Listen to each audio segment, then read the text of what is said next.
왜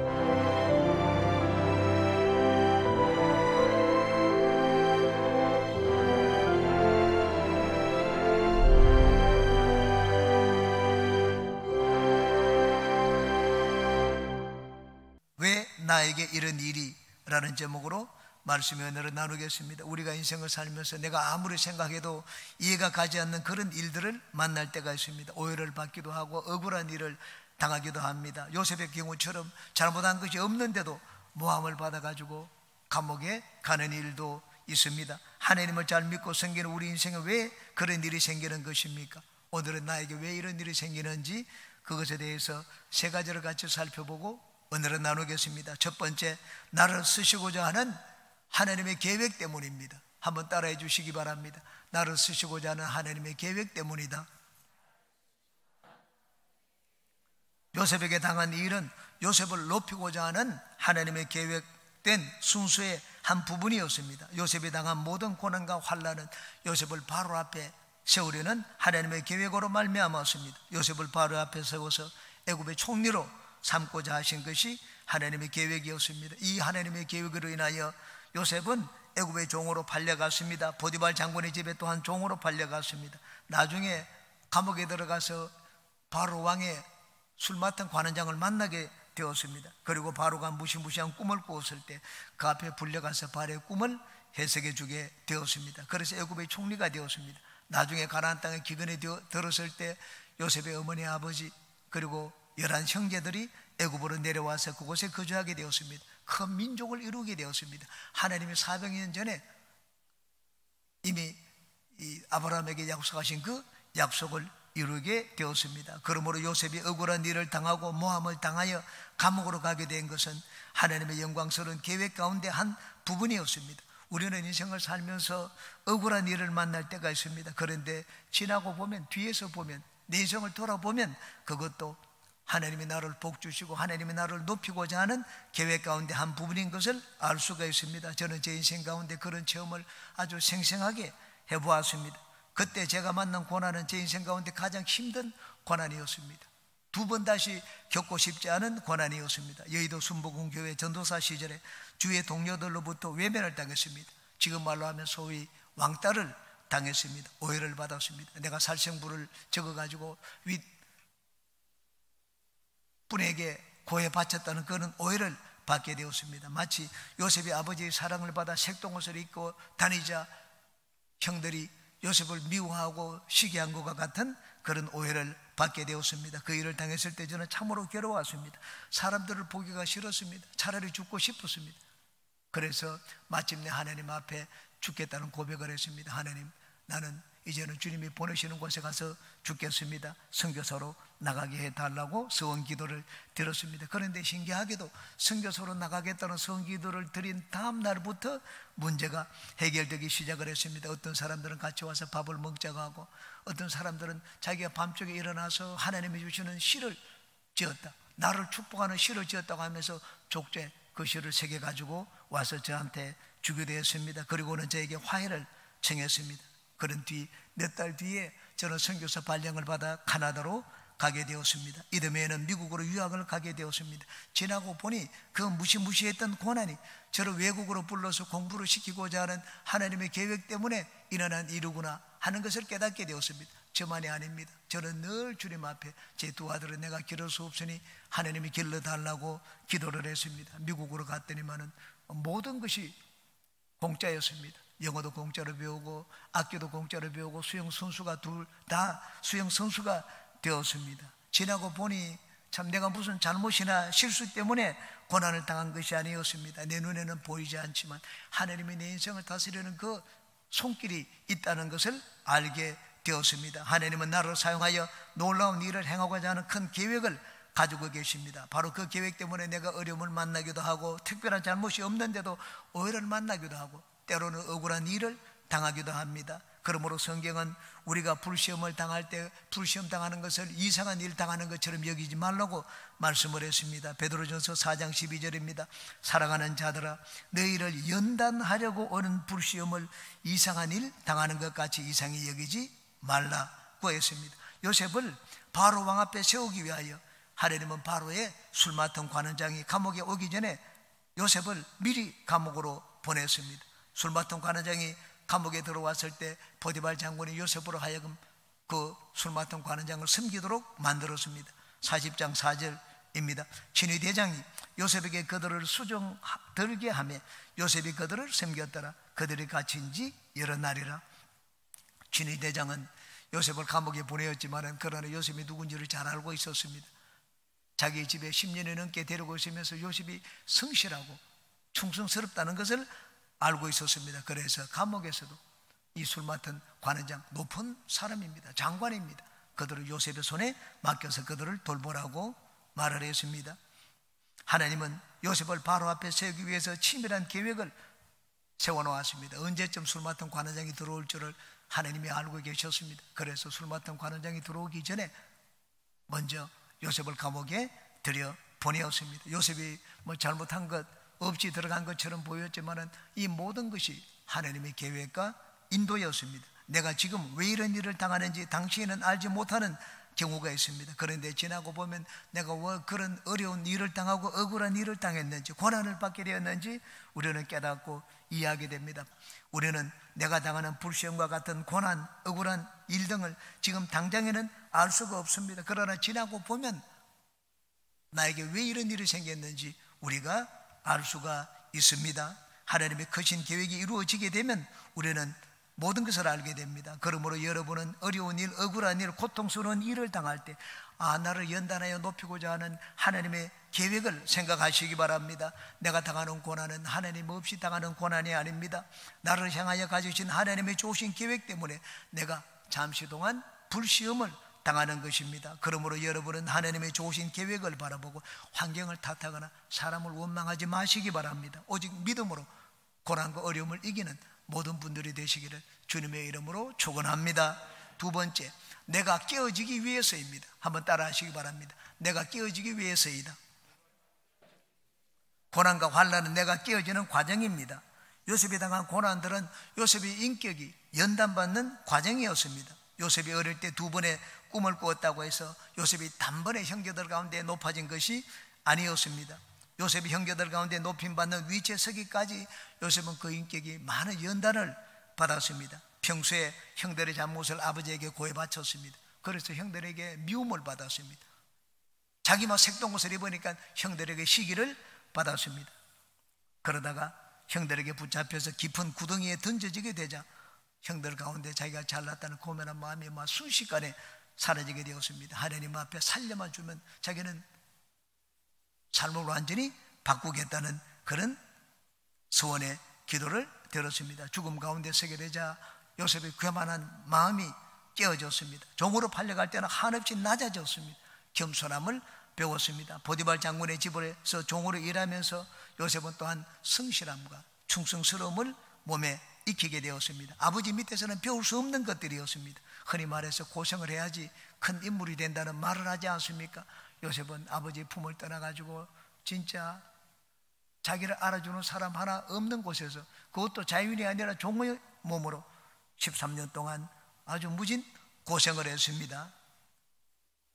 보디발 장군의 집에서 그냥 종살이만 한 것이 아닙니다. 하나님은 요셉을 보디발 장군의 집에서 가정 총무를 하도록 복을 주셨습니다. 억울한 누명을 쓰고 감옥에 갔을 때는 옥중 총무를 맡도록 해주셨습니다. 그래서 요셉은 재반 사무를 처리하는 법을 배웠습니다. 옥에 있을 때는 애굽의 높은 관리들을 만났습니다. 애굽의 이 정세가 돌아가는 것을 익히게 되었습니다. 이 모든 것들은 장차 요셉이 애굽의 총리가 되었을 때 애굽을 지혜롭게 다스리는 밑거름이 되었습니다. 무엇보다도 요셉을 연단한 것은 성령 하나님이셨습니다. 13년 동안 옥살이를 하고 종살이를 하는 동안 하나님의 성령께서 요셉과 함께 하셔서 여러 가지 문제를 해결하는 지혜를 주셨습니다. 요셉의 지혜는 하루아침에 길러진 것이 아니었습니다. 한번 꿈을 꾸었다고 해서 요셉이 뛰어난 지혜자가 된 것이 아닙니다. 요셉은 오랜 기간을 통하여 고난을 당하고 고생을 하면서 연단을 받으면서 길러진 지혜였습니다. 하나님이 나의 인생에 좋으신 계획을 가지고 나를 부르셨다고 해서 내가 막 순식간에 높아지고 하루아침에 복을 받는 것이 아닙니다. 내가 하나님의 복을 받기 위해서는 하나님의 복을 받을 수 있는, 하나님의 복을 담을 수 있는 그릇이 되어야 됩니다. 신앙 인격이 갖추어야 됩니다. 사람들을 다스리는 그런 인간관계의 지혜도 배워야 됩니다. 여러 가지 문제를 만나서 문제를 해결하는 능력과 지혜가 길러져야 됩니다. 경험이 없이 지도자가 되는 것이 아닙니다. 신앙 인격이 갖추어지지 않고 지도자가 되는 것이 아닙니다. 다윗의 인생을 보십시오. 다윗은 어릴 때 기름 부음을 받아 왕으로 세움을 받았습니다. 그러나 그렇다고 해서 즉시로 왕이 되었습니까? 그렇지 않습니다. 10년 동안 사울에게 쫓겨다니면서 도망을 갔습니다. 사무엘 선지자가 하루는 이새의 집에 찾아왔습니다. 당신의 아들 중에 한 사람을 내가 왕으로 기름 부어 세우겠다고 했습니다. 아들을 한번 데려와 보라고 했습니다. 이새는 자기 7 아들을 다 불렀습니다. 그러고는 차례대로 7 아들을 사무엘에게 선보였는데 하나님은 나는 이들을 다 버렸노라. 내가 이들을 싫어한다. 그렇게 말씀을 하셨습니다. 사무엘은 너무나 이상해서 자기가 받은 말씀과 달라서 이새에게 물었습니다. 당신에게 아들이 이것뿐입니까? 하나가 더 있는데 그건 볼 필요가 없습니다. 어디 있습니까? 저기 멀리 양들을 돌보고 있다고 했습니다. 목동이었습니다. 걔를 한번 데려와 보라고 했습니다. 걔가 올 때까지 내가 밥을 먹지 않겠다고 했습니다. 다윗이 불려오는데 보니까는 진짜 장군감이 아니었습니다. 성경은 체구가 아담하고 눈이 붉다고 했는데 용서가 될 만한 그런 체격이 아니었다는 말입니다. 마음에 실망을 했습니다. 그러자 즉시 하나님이 사무엘에게 말씀을 하셨습니다. 나는 사람을 외모로 보지 않는다. 나는 사람의 마음의 중심으로 본다. 얘는 내 마음이 합한 자다. 이에게 기름을 부어 왕으로 세우라고 했습니다. 사무엘은 즉시로 그 자리에서 다윗에게 기름을 부어 왕으로 세웠습니다. 나중에 다윗이 왕위에 오르기까지 10년이 넘게 어려움을 당하고 고생을 했습니다. 인생 경험을 많이 했습니다. 하나님이 양들을 치면서 사자와 곰을 두려워하지 않는 믿음을 길러주셨습니다. 다윗이 그냥 믿음 없이 골리앗과 나와서 싸워 이긴 것이 아닙니다. 사자와 곰의 발톱에서 양들을 건져내던 그 체험을 많이 했습니다. 그 믿음을 가지고 그 용기를 가지고 이 새총 하나 가지고 골리앗과 싸움을 하러 나갔습니다. 다윗의 믿음과 용기는 하루아침에 길러진 것이 아니었습니다. 목동으로 있으면서 양들을 사자와 곰으로부터 지키는 경험에서 나왔습니다. 백성들에게 또한 인정받았습니다. 어떻게 인정받았습니까? 내가 기름 부었다고 해서 나를 왕으로 세워달라, 그렇게 하지 않았습니다. 골리앗을 물리쳤습니다. 그러자 백성들이 소리를 쳤습니다. 사울 왕이 죽인 자는 천천히고 다윗이 죽인 자는 만만이라고 다윗을 높였습니다. 다윗은 그 일로 인하여 사울 왕의 시기를 받아서 10년 동안 도망을 다녔습니다. 유대 땅 어느 곳에도 안전하지 않았습니다. 심지어는 적국의 나라 블레셋에 가기도 했습니다. 거기다 죽을 뻔했습니다. 그래서 미친 사람 흉내를 내어서 겨우 목숨을 구해서 빠져나오기도 했습니다. 다윗은 이 10년 동안 도망 다니면서 어느 곳도 안전하지 않다는 것을 알게 되었습니다. 가장 안전한 곳은 하나님의 손이고 하나님의 품이라는 것을 알게 되었습니다. 다윗은 10년 동안 도망을 다니면서 신앙이 무엇인지, 믿음이 무엇인지 배우게 되었습니다. 요셉이 그러했고 다윗이 그러했던 것처럼 우리가 하나님께 쓰임받는 그릇이 되는데도 신앙 인격이 연단받는 시간이 필요합니다. 우리 신앙 인격이 연단받는 그 시간은 내가 깨어지는 기간입니다. 하나님이 우리를 쓰실 때 우리를 깨뜨려서 사용을 하십니다. 우리는 종종 얘기합니다. 저 사람은 깨어진 사람이다. 저 사람은 바싹 깨어졌다. 하나님의 일꾼을 두고 하는 말입니다. 그냥 세상에서 많이 배우고 가진 것이 있다고 해서 하나님의 일꾼이 되는 것이 아닙니다. 하나님이 우리를 쓸 때는 우리를 깨뜨리십니다. 여러분, 돌멩이를 가지고 이 도구로 사용할 때 그 돌멩이를 그냥 그대로 쓰면 어떻게 됩니까? 다칩니다. 내가 다치기도 하고 옆에 있는 사람이 다치기도 합니다. 다듬어야 됩니다. 우리 인격도 마찬가지입니다. 다듬어져야지 하나님이 나를 귀하게 사용할 수가 있습니다. 모세는 큰 그릇이었습니다. 그런데 모세가 깨어지지 않았을 때 모세는 자기의 뜻대로 행했습니다. 바로의 군사가 이스라엘 사람들을 괴롭히는 것을 보고 사람이 보지 않는 데서 바로의 군사를 쳐서 죽였습니다. 그런 인격을 가지고는 결코 이스라엘의 지도자가 될 수가 없었습니다. 그래서 모세는 동족에게 배척을 당하여 도망가지 않으면 안 되게 되었습니다. 광야에서 40년 동안 도망자로 있으면서 많이 깨어졌습니다. 모세만큼 오랫동안 하나님께 깨어진 자가 없습니다. 그 인격이 부드러워졌습니다. 자기를 자랑하던 교만한 마음이 완전히 깨어졌습니다. 모세가 완전히 깨어졌을 때 하나님이 모세에게 찾아오셨습니다. 그리고 모세를 이스라엘의 구원자로 사용하셨습니다. 깨어진 사람은 자기를 자랑하지 않습니다. 자기가 가진 것을 의지하지도 않습니다. 내가 아무것도 아니라는 것을 압니다. 겸손한 인격자가 됩니다. 겸손한 인격자에게 하나님은 은혜를 베푸십니다. 요셉이 애굽의 총리가 되었을 때 요셉은 완전히 깨어진 인격자가 되었습니다. 그래서 형을 만났을 때 이 형들에게 복수하겠다는 그런 마음은 조금도 없었습니다. 만약에 요셉이 형들에게 복수를 했다면 야곱의 이 12지파가 번성을 할 수 있었겠습니까? 아마 대가 다 끊어졌을 것입니다. 요셉이 완전히 깨어졌기 때문에 요셉은 하나님만 높이고 하나님의 뜻과 하나님의 영광만 생각하는 사람이 되었습니다. 아버지 야곱이 죽었을 때 형들은 거짓 유언을 가지고 요셉에게 나왔습니다. 아버지가 살았을 때 네가 당신이 우리에게 해를 가하지 못하도록 하는 그런 말씀을 하셨다. 요셉은 그 마음이 심히 아팠습니다. 형들에게 얘기를 했습니다. 당신들은 나를 해하려 했지만 하나님은 그것을 선으로 바꾸사 오늘과 같이 많은 백성들의 목숨을 구하려 하셨다고 했습니다. 하나님이 그렇게 하신 것이지 당신들이 나에게 행한 것 그건 너무 의식하지 말라고 말씀을 했습니다. 우리가 인생을 살면서 나에게 왜 이런 일이 생깁니까? 그렇게 하나님께 묻고 싶을 때가 있습니다. 그래서 하나님이 나를 깨뜨리기 위해서입니다. 나는 이만하면 충분하다고 생각하는데 하나님의 생각은 그렇지 않습니다. 내가 고난을 당하는 것은 내가 아직까지 깨어져야 된다는 말입니다. 그래서 나를 하나님의 도구로 합당한 그릇으로 만드시기 위해서입니다. 그러므로 여러분은 하나님이 여러분을 깨뜨리실 때 변명하지 말고 원망하지 말고 완전히 깨어져서 하나님이 쓰시는 귀한 그릇들이 되시기를 주님의 이름으로 축원합니다. 세 번째입니다. 환난 가운데 나는 결코 망하지 않습니다. 한번 따라해 주시기 바랍니다. 환난 가운데 나는 결코 망하지 않는다. 환난과 고난을 당할 때 우리가 소망을 가지고 힘과 용기를 가지고 살 수 있는 근거가 어디 있습니까? 그것은 하나님입니다. 환난 가운데 나는 나 혼자 고난을 당하는 것이 아닙니다. 내가 어려움을 당하는 것은 세상에 악한 자가 있기 때문입니다. 악한 자는 모든 것을 사용하여 나를 넘어뜨리려고 합니다. 악한 자는 악한 일을 합니다. 그 악한 자가 마귀입니다. 예수님 말씀을 하셨습니다. 도둑이 오는 것은 도둑질하고 죽이고 멸망시키려는 것뿐이요 내가 온 것은 양으로 생명을 얻게 하고 더 풍성히 얻게 하려는 것이라고 말씀을 했습니다. 악한 마귀는 요셉을 사용하여 아브라함에게 하신 언약을 이루고자 하는 하나님의 계획을 무너뜨리려고 했습니다.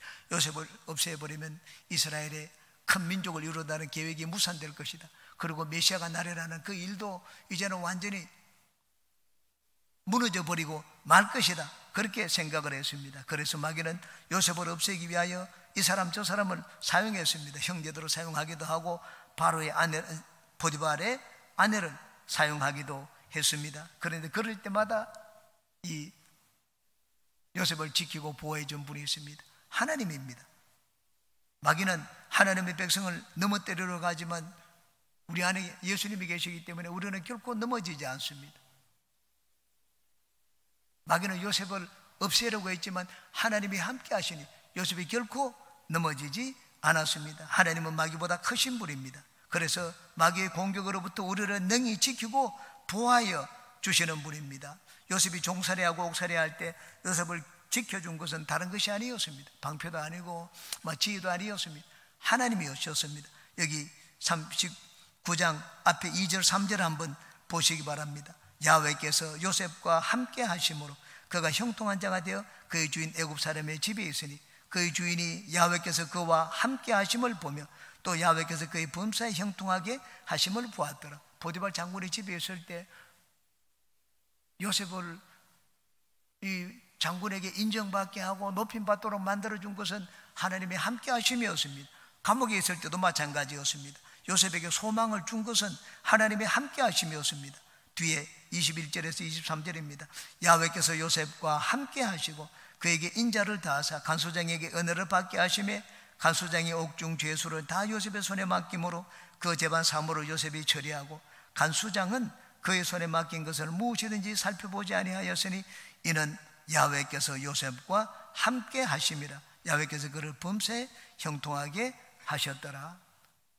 요셉 번 어디를 가더라도 요셉은 낙담하지 않았습니다. 왜? 하나님이 자기와 함께 하심을 늘 느꼈기 때문입니다. 우리 역시 마찬가지입니다. 인생을 살 때 우리 요셉이 당한 것과 같은 그런 어려움을 당하기도 합니다. 그럴 때 우리를 붙들어 주시고 지켜주시고 우리에게 힘과 용기를 주시는 분이 있습니다. 내 안에 계신 나와 함께 하시는 성령 하나님이십니다. 예수님이 시험을 당할 때도 예수님 혼자 시험을 당하지 않았습니다. 예수님이 시험을 당할 때 성령께서 예수님과 같이 하셨습니다. 그래서 예수님에게 힘을 주시고 마귀의 공격을 물리치도록 만들어 주셨습니다. 악한 마귀는 여러 가지 환경이나 사람을 통하여 우리를 넘어뜨리려고 하지만 우리는 결코 넘어가지 않습니다. 무너지지 않습니다. 왜냐하면 성령이 예수님 이 마귀보다 강한 자이기 때문입니다. 마귀는 강합니다. 그러나 성령은 더 강한 자입니다. 성령께서 오시면 죄에 대하여 의에 대하여 심판에 대하여 세상을 책망할 것이라고 했습니다. 심판에 대하여라면 이 세상 임금이 이미 심판을 받았습니다.